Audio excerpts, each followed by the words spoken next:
Il y a des temps de censure. OK, Luc chapitre 21, verset 20. Lorsque vous verrez Jérusalem investie par des armées, sachez alors que sa désolation est proche. Bon. Juste à dire, pour la position prémelle dispensationaliste, quelquefois, la Bible est lue avec ces lunettes-là, de lunettes de prémelle dispensationaliste pré-trib. OK? Alors, par exemple, moi j'ai une Bible Scofield. Ça, c'est une Bible prémelle dispensationaliste pré-trib. OK? Alors, qu'est-ce qu'ils ont fait? C'est qu'ils ont mis dans le texte, ils ont mis des titres. OK? Mais les titres, évidemment, ne sont pas inspirés. Mais les autres, ils ont mis un titre, par exemple, Souffrance des croyants pour la 70e semaine, autrement dit, dans la tribulation. Mais le texte n'est pas là. Le texte, ça, c'est Daniel, c'est pas Daniel dans l'Ancien Testament, c'est Daniel Marcoux qui dit. Quand Jésus dit, lorsque vous verrez Jérusalem investie par des armées, sachez alors que sa désolation est proche. Jésus est en train de parler que Titus va arriver dans les années 70. Okay? Dans les années 70, l'armée romaine a envahi Jérusalem et ils ont vidé le pays complètement de tous les Juifs. Et ils les ont emmenés en esclavage. Beaucoup de Juifs ont été vendus comme esclaves en Égypte. Et beaucoup de Juifs ont été emmenés à Rome comme esclaves aussi. Si, par exemple, l'arche de Titus, qui est l'arche juste au côté du Colisée de Rome, OK? Là, je m'éloigne un peu encore, hein? L'arche de Titus, qui est au côté du Colisée de Rome, il y a dans l'arche toute la fresque de la conquête de Titus. Ils ont fait cette arche-là en l'honneur de Titus parce qu'il avait conquis l'ensemble des Juifs, OK? Et il y a la menorah, le chandelier en 7 branches, qui est imprimé dans la pierre pour montrer que c'est notre trophée. On a emmené tous les trésors du temple de Jérusalem, on les a emmenés à Rome. OK? Alors, juste pour vous donner une idée. Donc, en 70, le pays était totalement vidé. Et c'était ce qu'on appelle le 4e exil. Les Juifs l'appellent le 4e exil. OK. Alors, verset 21, alors que ceux qui seront en Judée fuient dans les montagnes, que ceux qui sont au milieu de Jérusalem en sortent, et que ceux qui seront dans les champs n'entrent pas dans la ville. Car ce seront des jours de vengeance pour l'accomplissement de tout ce qui est écrit. OK. Là, une autre affaire. Regardez. Il dit, ce seront des jours de vengeance. OK? Puis, dans l'Apocalypse, on a les 7 couples qui sont des jours de vengeance, les jours de jugement. OK? Alors, et c'est pas ces couples-là. Autrement dit, il faut faire attention que les jugements, on pense que les jugements de Dieu sont juste à la fin de tout. Dieu pose des actions de jugement progressivement à travers le temps. Par exemple, le fait que les Juifs ont été sortis de leur pays, c'est un acte de jugement de Dieu parce qu'ils se sont pas repentis, qu'ils n'ont pas obéi à Dieu. Comme peuple de Dieu. C'est un acte de châtiment. Mais pas un acte, c'est un acte de châtiment avec l'intention que le peuple se repente. Pour cette raison, même dans la tradition juive, ça dit, si on se repent, le Messie va venir nous délivrer. La raison pourquoi le Messie ne vient pas, c'est parce qu'on ne se repent pas. Nationalement parlant, je parle. Il y a des Juifs qui se repentent, même il y a des Juifs qui acceptent le Seigneur Jésus. Je travaille avec un pasteur juif croyant en Jésus, voyez-vous. Donc, il y en a. Il n'y en a pas une tonne. À Montréal, il y a un seul pasteur juif francophone croyant. Ça vous donne une idée comment c'est rare. Okay. Bon, on continue. Malheur aux femmes qui seront enceintes et à celles qui allaiteront à ce jour-là, car il y aura une grande détresse dans le pays et de la colère contre ce peuple. De la colère contre ce peuple. Jésus dit, vous allez subir la colère. Il dit ça aux Juifs. OK? Ils tomberont sous le tranchant de l'épée, ils seront emmenés captifs parmi toutes les nations, l'exil, et Jérusalem sera foulée aux pieds par les nations. Attention, qu'est-ce qu'il va dire? Jusqu'à ce que les temps des nations soient accomplis. Encore le fameux accompli. C'est-à-dire quand l'ensemble du plan de Dieu va être terminé, les Juifs vont revenir dans leur ville, dans leur pays, dans Jérusalem. Okay? Donc, jusqu'à ce que les temps des nations soient accomplis. Mais là, ils reviennent dans leur pays. Il y a une lumière sur notre tableau de bord, là. Ça veut dire que le temps des nations, il est fini, là. Ou il est presque fini. Parce qu'ils sont revenus maintenant dans leur pays. Ils ont fait un pays. En 1948, ils ont été déclarés pays. C'est quelque chose, là. Donc, nous sommes, nous, là, des témoins que l'histoire de la fin commence.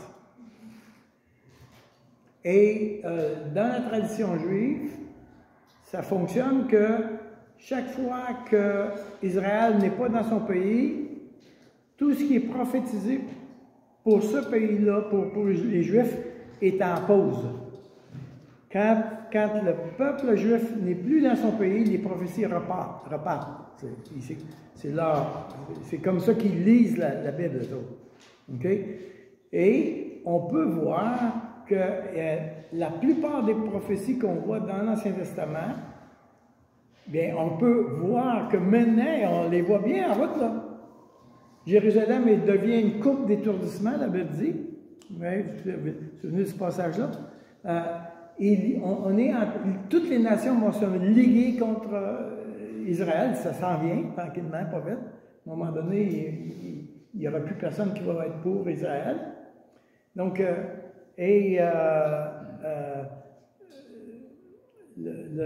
enfin, vous comprenez, on est là.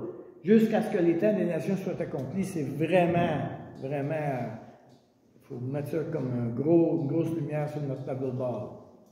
Ça va? Good. Évidemment, on a dit jusqu'à minuit, hein?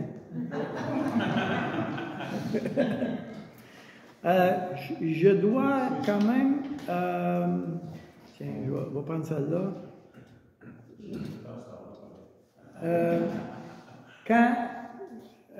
Généralement, dans le livre de Daniel, généralement, les prophéties sont reliées surtout avec la nation juive, Israël.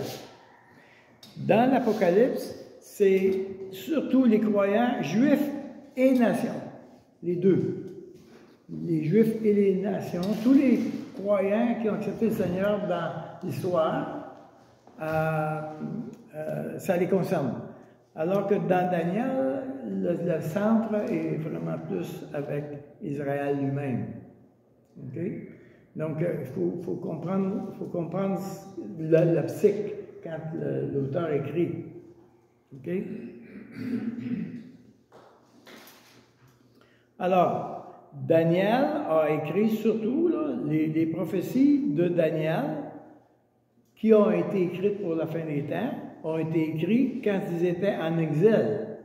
Et ils ont été écrits avec l'idée de donner de l'espérance aux Juifs en exil qui reviendraient dans leur pays. Donc, l'une des intentions de la révélation de Dieu, c'est d'expliquer aux Juifs que c'est pas fini. Vous allez revenir dans votre pays, vous allez retrouver votre temple, vous allez reconstruire le temple. Okay? Donc, il y a une information ici que quand vous allez revenir. Et là, on a 400, je ne sais pas combien d'années, là, qu'ils reviennent. Alors, puis Cyrus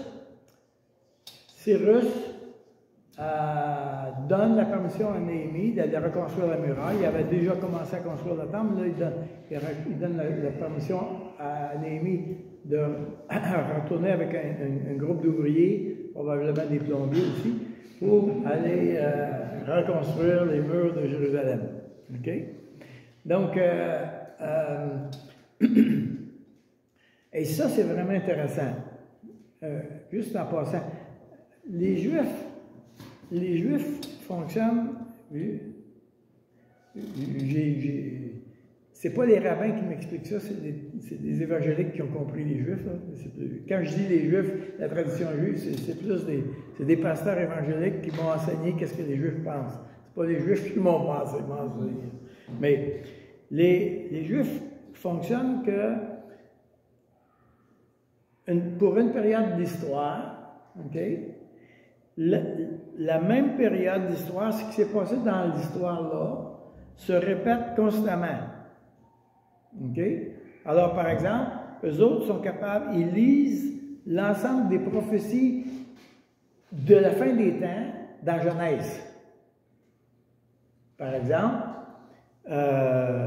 Jacob et Ésaü. OK? Regardez bien ce qui est arrivé.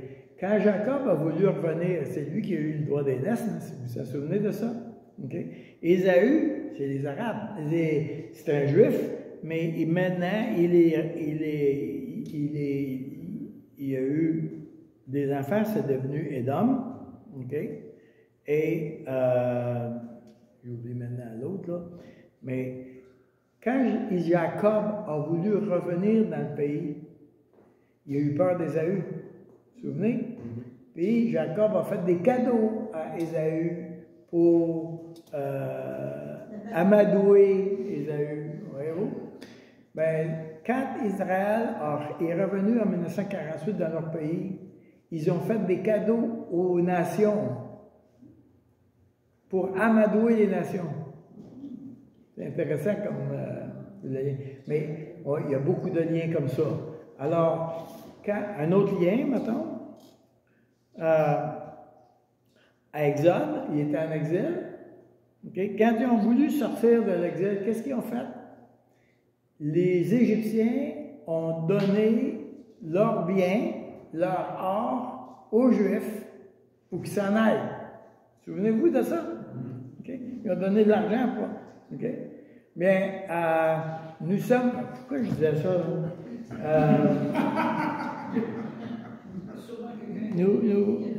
Nous allons.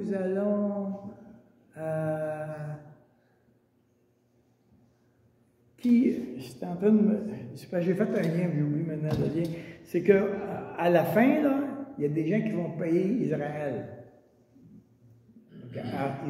Israël a payé pour entrer dans le pays, mais pour terminer, c'est les nations qui vont payer Israël. C'est eux autres qui vont donner leur richesse. C'est intéressant comme. Autrement dit, il faut comme surveiller les modèles. Les modèles sont répétitifs dans l'Ancien Testament et ils se répètent aussi dans le Nouveau Testament. Donc, il faut juste identifier les modèles pour découvrir comment ils fonctionnent. C'est toujours les mêmes. C'est pour ça que, par exemple, quand Jean écrit l'Apocalypse, il fait référence à ces modèles, lui. Par exemple, quand il parle des coupes, quand il parle des trompettes, c'est tout dans l'Ancien Testament, puis c'est des modèles. Quand il parle des chevaux, c'est dans Zacharie. Et il prend les modèles qu'il y a là, puis il les ramène dans l'Apocalypse. Donc, il faut savoir ça, qu'eux autres, là, ils fonctionnent par modèle. Donc, ils prennent un système, puis ils le répètent. OK? Et c'est le même Dieu, donc il fait les choses de la même manière. OK? Bon. J'ai oublié qu'est-ce que je voulais vous dire. En tout cas, hein, ça va, un jour vous comprendrez, peut-être l'autre bord. Ah, c'est ça que je voulais dire. Alors, dans Daniel, j'ai dit que Israël, ça concerne Israël. Et rappelez-vous que Daniel, quand il écrit ça, Il est à Babylone.